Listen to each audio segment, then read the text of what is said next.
Mi hija vendió en secreto la casa de su abuelo fallecido, que le presté para vivir sin pagar alquiler, y ahora me culpa a mí por quedarse sin hogar y sin dinero.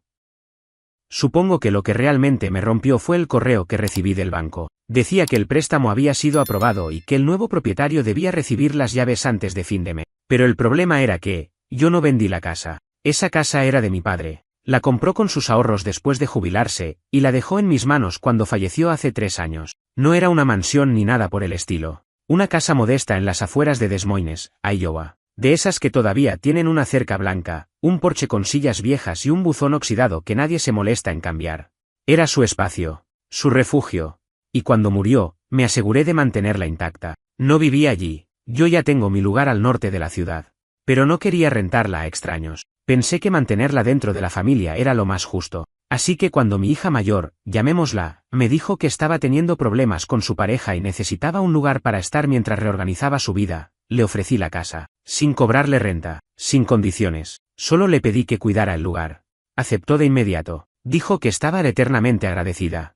Eso fue hace 1 año y medio. Al principio, todo parecía normal. Me enviaba mensajes de vez en cuando contándome cómo había puesto cortinas nuevas, cómo había plantado flores en el jardín, incluso me mandó fotos de su gato durmiendo en el sofá de mi padre. Me hizo sentir bien, como si él todavía estuviera ahí de alguna manera, cuidando de ella. Pero todo se torció el mes pasado. Me llamó una vecina, una señora mayor que vivía frente a la casa de mi padre desde hace décadas, y me preguntó si era cierto que íbamos a vender. Le dije que no tenía idea de qué estaba hablando. Me dijo que habían estado entrando agentes inmobiliarios a la casa y que incluso había visto a una pareja joven recorriéndola. Pensé que se había confundido. Quizás tenía amigos visitándola y la señora lo malinterpretó. Pero luego llegó el correo del banco. Me costó varios días lograr que me respondiera. Ignoraba mis llamadas, me dejaba en visto los mensajes. Cuando por fin logré que me contestara, fue con una frialdad que todavía me deja helado. Dijo que sí, que había vendido la casa, que estaba a su nombre y que tenía derecho a hacerlo. Que era lo mejor porque necesitaba dinero. No me dio explicaciones, no pidió disculpas, solo dijo, lo hecho está. Ahí fue cuando me di cuenta que había cometido un error enorme hace un par de años. Cuando mi padre murió, la casa pasó legalmente a mi nombre, pero en un momento de confianza ciega, la transferí a nombre de A, para evitar complicaciones de sucesión. Fue una tontería, lo sé. Pero nunca se me ocurrió que ella haría algo así. La consideré responsable. Es mi hija. Pensé que era una forma de mantener la casa en la familia. No imaginé que me iba a traicionar de esa forma. Después de eso, no hablamos por 1 semana. Yo estaba procesando todo. Hablé con un abogado. Me dijo que no podía hacer nada. Ella es la propietaria legal. Puede vender. Puede quedarse con el dinero. Fin del cuento. Pero no era el fin. 5 días después me llamó. Estaba llorando. Dijo que había cometido un error, que el tipo que le compró la casa la había estafado con el precio, que le había hecho firmar papeles sin explicarle bien las cláusulas, que ya no tenía el dinero porque había pagado deudas, compró un auto y ayudó a un amigo con un préstamo, que ahora no tenía dónde vivir, que el comprador le había dado 30 días para desocupar, que estaba a punto de quedar en la calle. Y ahí viene la parte más jodida, me pidió quedársela en mi casa. Eso fue lo que me quebró. Después de que vendió la casa de mi padre por detrás mío, sin siquiera avisarme, sin considerar lo que significaba para mí, tuvo la cara de pedirme refugio, como si nada. Como si no hubiera hecho algo imperdonable. Y lo peor de todo es que, aún no le dije que no. No sé por qué no le dije que no. Me gustaría decir que fue por compasión, porque a pesar de todo sigue siendo mi hija. Pero no, fue más por inercia. Estaba tan aturdido por todo lo que había pasado, tan confundido, que simplemente no reaccioné. Le dije déjame pensarlo y colgué. Pero ya con eso ella asumió que sí. 2 días después, apareció frente a mi casa con 4 bolsas de basura llenas de ropa, una caja con libros, otra con utensilios de cocina y el maldito gato. Ni siquiera me miró a los ojos. Entró como si fuera su casa. Saludó a mi esposa, que estaba igual de desconcertada que yo, y se fue directo a su antiguo cuarto, como si nada. Se instaló. Así, de golpe. No hablamos esa noche. Apenas cruzamos palabras los días siguientes. Yo salía a trabajar temprano, volvía tarde. Me encerraba en la habitación. No quería verla, no quería discutir, no sabía cómo empezar una conversación sin terminar gritando. Pero todo explotó el sábado siguiente. Estábamos desayunando. Mi esposa sirvió café, tostadas, huevos revueltos. Intentaba mantener un aire de normalidad, como si tener a nuestra hija adulta durmiendo en su antigua cama después de vender una propiedad familiar detrás de nuestras espaldas fuera algo que pasa todo el tiempo. Y ahí fue cuando soltó la bomba. ¿Van a ayudarme a conseguir otro lugar? Porque no pienso quedarme mucho. pero tampoco puedo vivir con ustedes eternamente. Yo casi escupo el café. Mi esposa se quedó helada. Y en ese momento, no me contuve. Perdón, ¿tú esperas que te ayudemos a conseguir otra casa después de vender la de tu abuelo sin decirnos nada? Ella puso cara de ofendida. Como si yo estuviera exagerando. Ya te dije que fue un error. Me estafaron, ¿qué más quieres que diga? ¿Quieres que me arrodille, que llore? No puedo hacer nada ahora. Ya pasó. No podía creer la poca vergüenza con la que hablaba. Como si la única víctima de todo esto fuera ella. No se trata solo del dinero, le dije. Se trata de que nos traicionaste. Que traicionaste la memoria de tu abuelo. Esa casa tenía historia, tenía valor emocional. Lo sabías perfectamente. Pues ¿qué querías que hiciera? Gritó. Estaba sola, con deudas, sin ayuda, y nadie me dio una mano cuando lo necesitaba. Ahí ya exploté. Le recordé que le ofrecí esa casa sin cobrarle un centavo. Que estuve ahí cuando terminó con su pareja. Que nunca le exigí nada. Que la traté como una adulta, con confianza. Y que lo único que me pidió fue tener un lugar donde recomponerse. Y que a cambio, lo vendió. Lo vendió como si fuera una cafetera vieja. Te metiste en problemas sola, le dije. Y cuando tuviste algo valioso en tus manos, lo usaste para salir del paso, sin pensar en nadie más. Eso no es un error. Es egoísmo. Después de eso, se levantó de la mesa, se encerró en el cuarto y no salió por el resto del día. Yo estuve caminando por el barrio durante horas, con el estómago revuelto. No por la discusión en sí, sino por lo que estaba empezando a entender.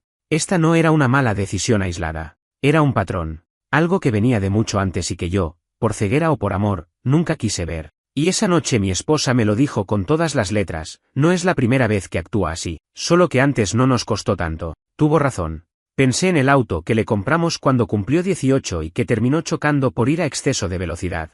Pensé en los préstamos que pidió, que nunca pagó. En los trabajos que dejaba a las 2 semanas porque el ambiente era tóxico. En las veces que le dimos dinero y desapareció sin explicar nada. La diferencia es que esta vez no era dinero, era la casa de mi padre. Y eso no se puede reemplazar. Esa noche no pude dormir. Me senté en el sofá a oscuras y me quedé mirando la pared por horas. No sé si era tristeza, decepción o pura frustración. Solo sabía que ya no podía seguir así, que algo tenía que cambiar.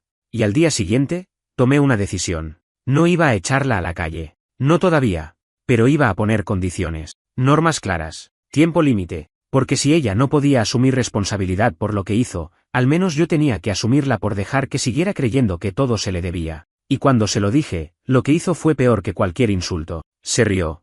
Se rió en mi cara. ¿De verdad crees que puedes decirme cómo vivir mi vida después de criarme como lo hiciste? No supe qué responder. Porque por un segundo, me hizo dudar. Lo que más me jodió no fue la risa, fue lo que vino después. Me dijo que todo lo que estaba pasando era consecuencia directa de cómo la criamos. Que si era egoísta, impulsiva o irresponsable, era porque nunca la habíamos enseñado a ser de otra forma. Que le dimos demasiada libertad, que la malcriamos, que siempre la hicimos sentir que no importaba lo que hiciera, todo iba a estar bien. Y lo peor, es que algo de razón tenía. No soy de esos padres que creen haber hecho todo perfecto. Metí la pata 1000 veces. Y sí, probablemente le dimos más de lo que debimos. Quisimos protegerla del mundo, cubrirle los errores. Y muchas veces fue más fácil darle lo que pedía que sentarse a tener una conversación incómoda. Pero nunca pensé que esa forma de amar pudiera volverse en contra nuestra.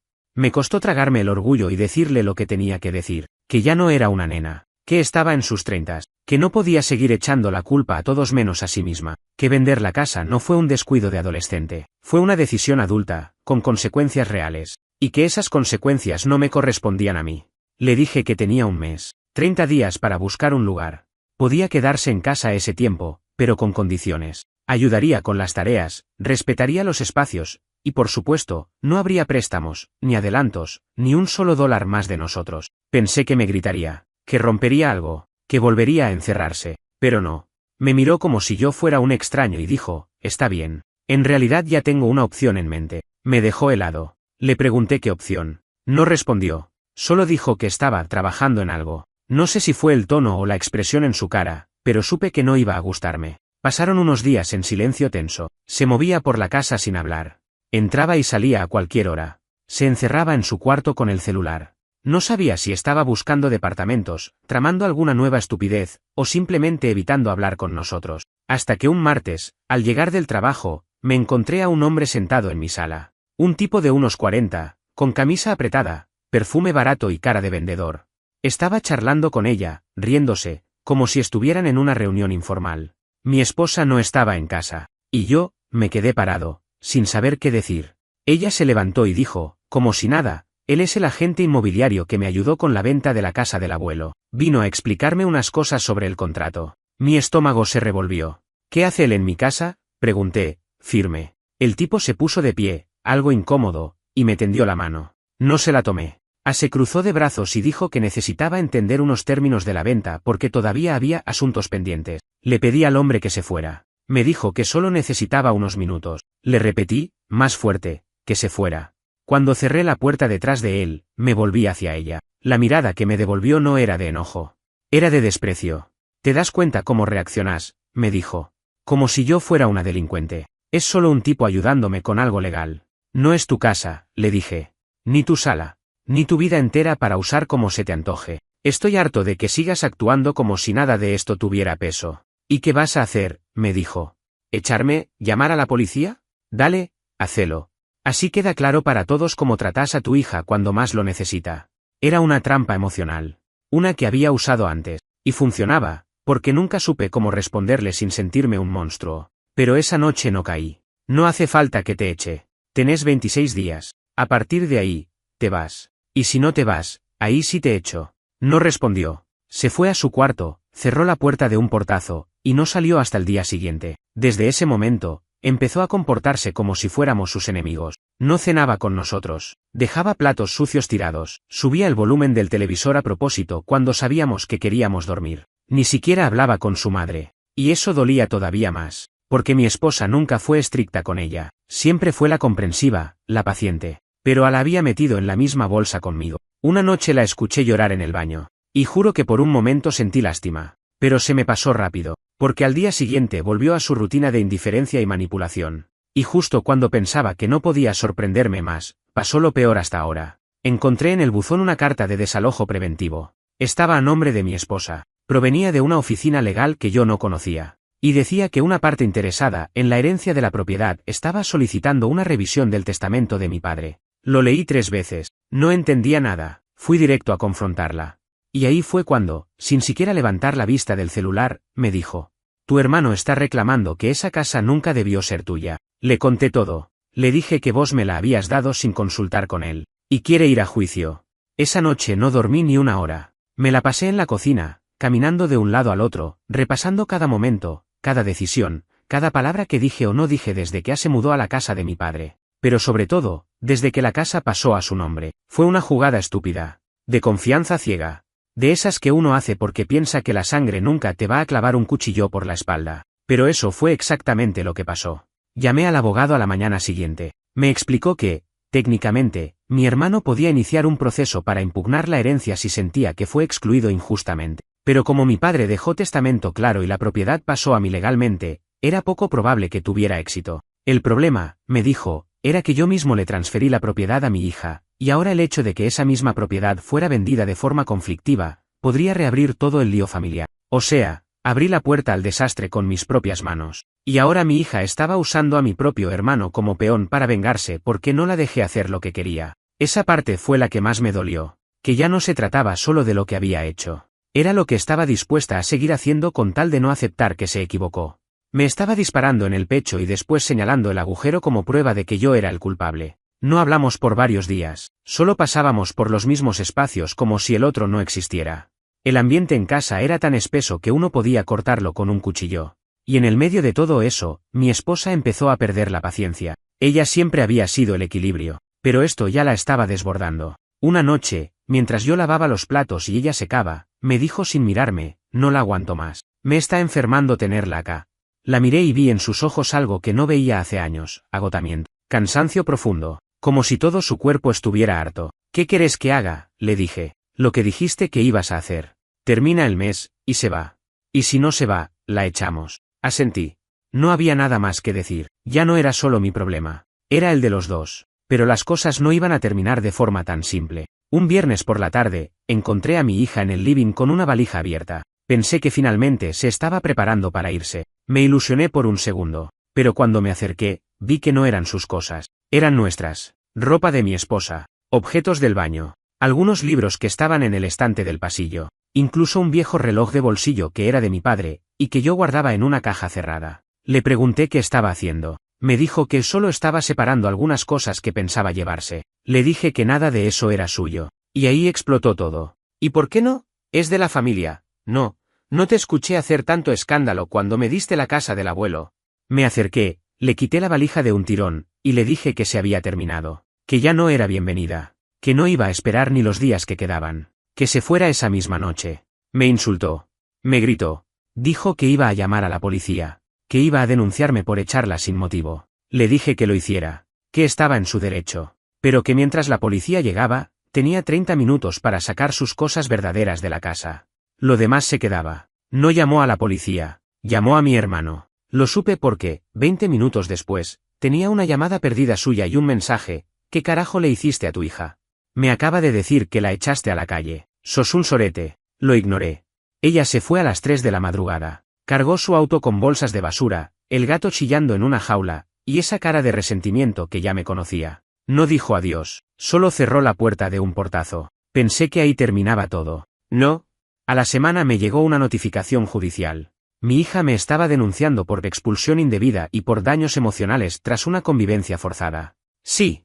Leíste bien. Después de vender mi casa, después de invitar a un agente inmobiliario a mi sala sin permiso, después de intentar llevarse objetos que no eran suyos, ahora me estaba denunciando por echarla. Y encima, mi hermano le estaba pagando el abogado. Me costó un rato entero entender que no era una broma. Me senté con la carta en la mano por al menos media hora, sin moverme. Era oficial. Una demanda civil, firmada y sellada, con su nombre y el mío. Su abogado, que por cierto, tenía el mismo apellido que el mejor amigo de mi hermano, así que ya te podés imaginar por dónde venía la cosa, nos citaba para una primera audiencia preliminar en 2 semanas. Mi esposa se quedó sin palabras. Literalmente. No dijo nada durante horas. Después de leer el papel por segunda vez, se fue a acostar y no salió del cuarto en toda la tarde. ¿La conozco? Es su forma de procesar el dolor. Se encierra hasta que puede volver a poner la cara. Pero esa noche no cenamos. Ni hablamos. Solo silencio. Esa noche fui yo el que lloró. Lloré en el patio, con una cerveza caliente y los perros del vecino ladrando sin parar. No por miedo al juicio, ni por la plata. Lloré porque me cayó encima todo de golpe. Todo lo que permití, lo que dejé pasar, lo que justifiqué porque es mi hija. Me di cuenta que ya no podía decir eso más. No si seguía actuando así. A los pocos días, hablé con mi abogado. Me dijo que no me preocupara tanto, que tenía todo para defenderme, que como la casa es mía, como no hubo contrato de alquiler, y como no hubo violencia de ningún tipo, el juez seguramente desestimaría la demanda. Pero también me dijo esto no se trata de ganarla o perderla. Se trata de que estás dispuesto a seguir soportando. Eso me pegó. Porque tenía razón. No era solo el trámite judicial. Era toda la mugre emocional que venía con eso. Los mensajes de familiares que no veían hace años preguntando, ¿qué pasó con tu hija? Mi hermano escribiéndome como si fuera un héroe por defenderla, cuando en realidad lo único que quería era joderme. Mis padres, si estuvieran vivos, se morirían de nuevo. Pasaron los días. Mi hija no me llamó. No me escribió. Pero sí subió fotos a redes sociales con captions como al final, la familia te enseña a desconfiar más que los extraños. Estaba haciendo su campaña. Mostrarse como la víctima. Decir que la dejamos sin techo y que ahora tenía que empezar de cero. Y la gente le creía. Porque claro, nadie cuenta todo. Me crucé en la calle con una excompañera de trabajo que me dijo, vi lo que publicó tu hija, qué situación triste. Le dije, sí. Triste que vendiera la casa de su abuelo a escondidas y ahora me quiera denunciar por no aplaudirla. No respondió. Pero bajó la mirada. Supongo que entendió. Unos días antes de la audiencia, mi esposa me pidió hablar. Me dijo que había tomado una decisión. Que si la cosa seguía así, ella iba a cortar todo vínculo con A también. Que no estaba dispuesta a vivir con ese veneno, que no quería ni contacto mínimo. Me preguntó si yo estaba listo para hacer lo mismo. Y no supe qué contestar. Porque, por más que duela admitirlo, una parte de mí todavía la seguía esperando. Esa parte estúpida que cree que algún día va a caer del caballo, darse cuenta del desastre que causó, y aparecer llorando, pidiendo perdón de verdad.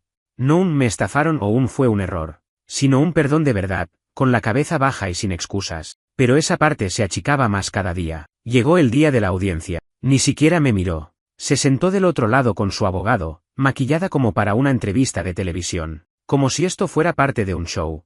El juez fue al grano. Hizo preguntas. Leyó los documentos. Escuchó nuestras versiones. Cuando mi abogado explicó que la propiedad nunca fue formalmente alquilada y que la permanencia fue de mutuo acuerdo hasta que se volvió insostenible, el juez asintió varias veces. Cuando dijimos que fue la misma demandante quien vendió la casa de su abuelo sin informarnos, hubo un largo silencio en la sala. El abogado de ella intentó estirar el argumento emocional. Que la echaron sin alternativas. Que se sintió abandonada. Que la relación familiar era tensa. El juez lo dejó hablar, pero después dijo algo que todavía tengo grabado. El dolor emocional no justifica la manipulación legal. Si la convivencia era mala, usted también podía irse por su cuenta. Después de eso, lo demás fue trámite. El juez rechazó la demanda y cerró la sesión en menos de 10 minutos. Ella salió del juzgado como si nada. Sin decir una palabra. Sin una lágrima. Yo la miré. Esperaba algo. Una reacción. Un reproche. Una maldita mirada. Nada. Y entonces entendí, no solo me perdió a mí, se perdió a sí misma también. Mi hermano me escribió esa misma noche. Un mensaje largo, lleno de insultos, diciéndome que era un padre de mierda, que por eso estaba como estaba. Lo bloqueé. Pero eso no fue lo último. Una semana después, mi hija volvió a aparecer. No en persona. En la tele. Sí, en la maldita televisión local. Era un sábado a la mañana. Estaba preparando café, en pijama, con las noticias de fondo como siempre. No prestaba demasiada atención. Pero de repente escuché el apellido. Mi apellido. Me quedé helado. Levanté la vista, y ahí estaba. Mi hija.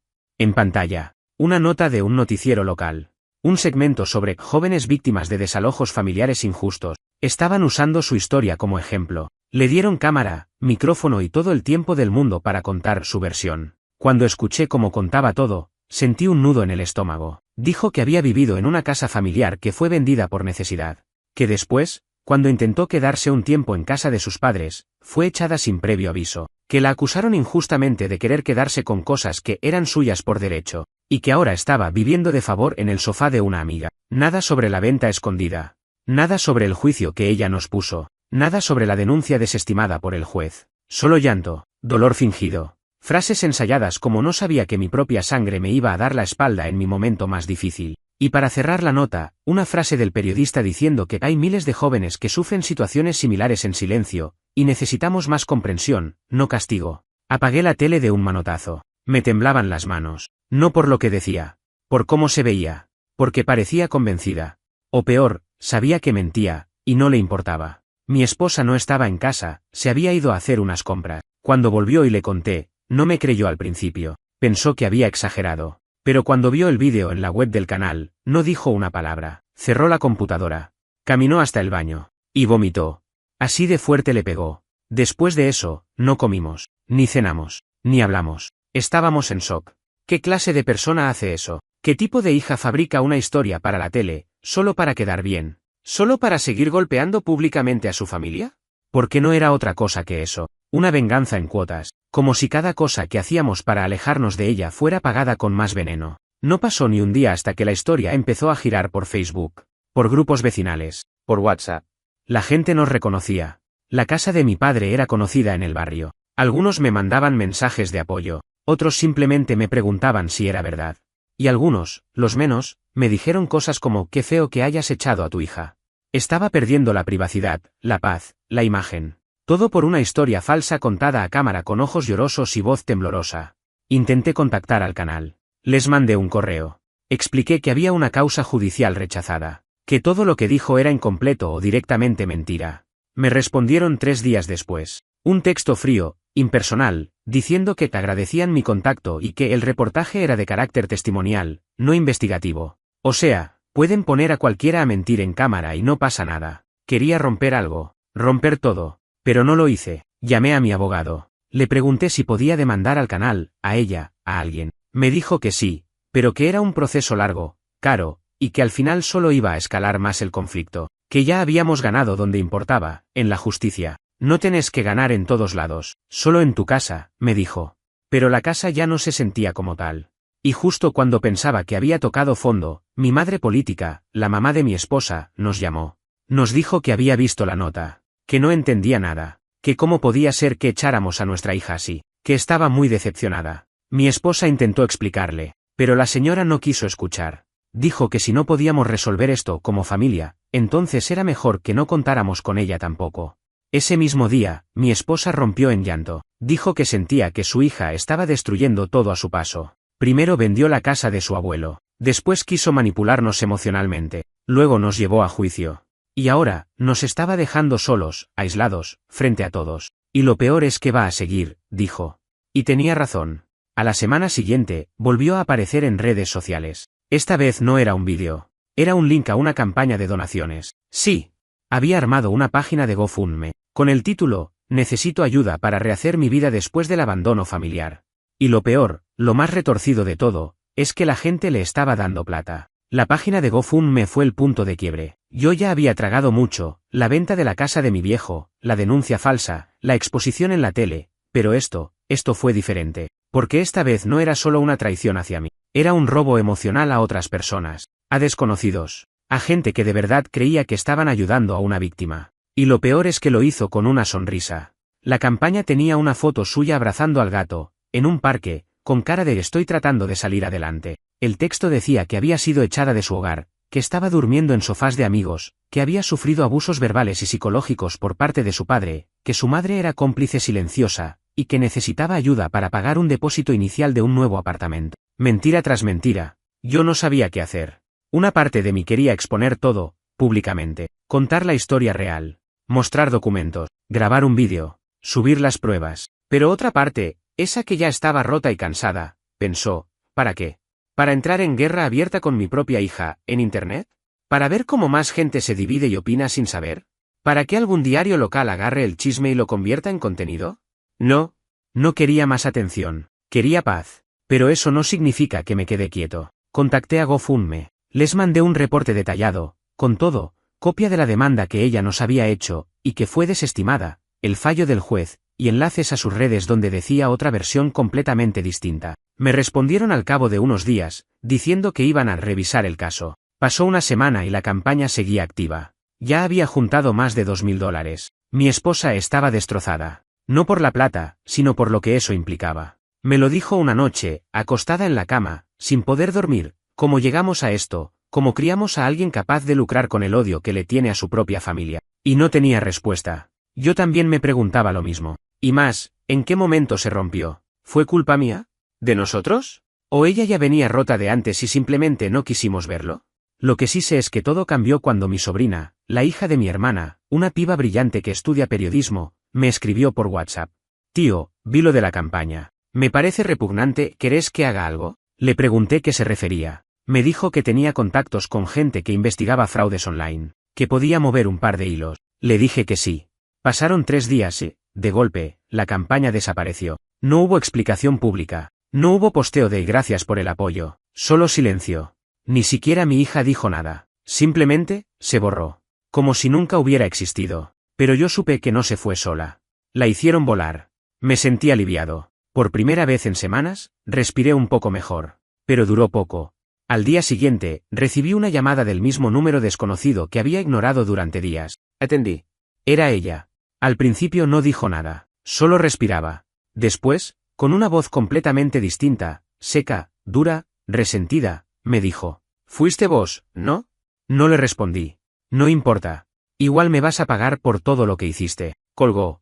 Esa fue la última vez que hablamos. Después de eso, hubo silencio. Nadie más me contactó. Mi hermano desapareció del mapa también. Tal vez se dio cuenta que había apostado al caballo equivocado. Tal vez simplemente se aburrió del drama. No sé. Lo que sí sé es que, semanas después, me llegó una carta de un estudio de abogados que no conocía. Pensé que era otra amenaza. Pero no.